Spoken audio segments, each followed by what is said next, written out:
it's so hard not being attached to a man. It's so hard not being married to a man. I help black and brown women use rebellion to dismantle shame and reclaim their identity so they can start making decisions that reflect the life that they truly want.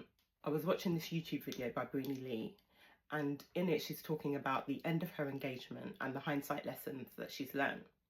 And she's advising other women, saying that she knows that it's hard, and she knows that, you know, they're seeing other women getting married, but it's important to wait. Okay, sound advice. Quoting Bible scriptures about waiting, being patient, and the man that God is preparing to send, you know, needing to wait for that man. And Brini's not the only one. I've seen a few videos actually talking about the same thing, about how hard it is, you know, not being married, how hard it is not being attached to a man, and the importance of waiting. You know, I've heard some women referring to it as the season of waiting, or, you know, enduring, knowing how to endure that season. And ladies, I need us to be so serious right now. What intrigues me the most is this rhetoric that it's so hard not being attached to a man, it's so hard not being married to a man. Until today's date, I'm still waiting for this epiphany, right? I'm still waiting for the penny to drop about what is so hard about not being with a man. What is so hard about not being married to a man or being attached to a man? And as I rack my brain, I keep coming back to the question, is it that it's hard to be without a man? Or is it that it's hard to be with yourself? Right? Because that's where we actually need to be directing our curiosity and our energy. What is actually hard? Is it that being without a man is hard? Or is it other people's external expectations of you settling down with a man that make being single or that make being unmarried hard, right? It's so important to connect with the truth of this and to be able to differentiate what is actually hard before you end up in a pile of bullshit calling it holy matrimony. If you as a woman are being so sincere and honest about your personal experiences with men romantically, right? I'm not talking about your dad, I'm not talking about your brother, your granddad, the people that have to love you. Romantic experiences with men, right?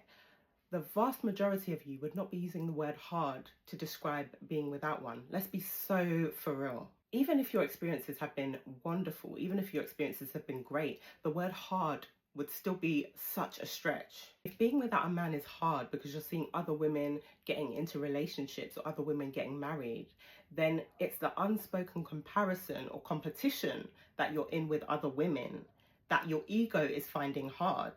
It's not the actual act of existing without being attached to a man that's hard. It's so important to connect with the truth of what is actually hard, so that you're not worshipping the illusion that your life will become less hard when you attach yourself to a man.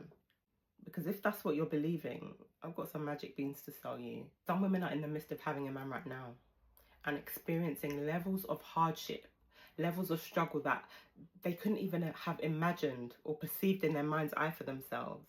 Because instead of checking in with their lived experiences with said man, instead of checking in and being honest about their lived experiences with that man, they believe the fairy tale, right, the propaganda that being without a man is hard, and decided to proceed with that man. Internalizing this scarcity-based idea that being without a man is hard is exactly what puts you in the kind of low vibration that makes you desperate and easy prey. This idea that being without a man is hard, check in with yourself about it, especially if you live in a country where you, as a woman, you're free. As a woman, you can earn your own money. As a woman, you can own your own home. As a woman, you're not required to go through a man or underneath a man to be able to have your basic needs met. So what is it that would make being without a man in such an environment or in such a society hard? As women, especially as black and brown women, we need to be using our imaginations for better things, right? More expansive things, exciting things, things that contribute towards the creation of the kind of world that we want to live in, or the kind of reality that we want to exist in for ourselves, right? And we're not taught to do that at all. We're indoctrinated in the complete opposite way. I understand that. And that's why some of us are struggling to channel our imaginations into anything except the man that God is going to send us to save us from ourselves and our reality.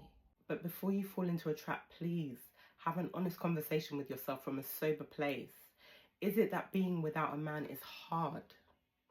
Or is being with yourself hard? Like and follow for more.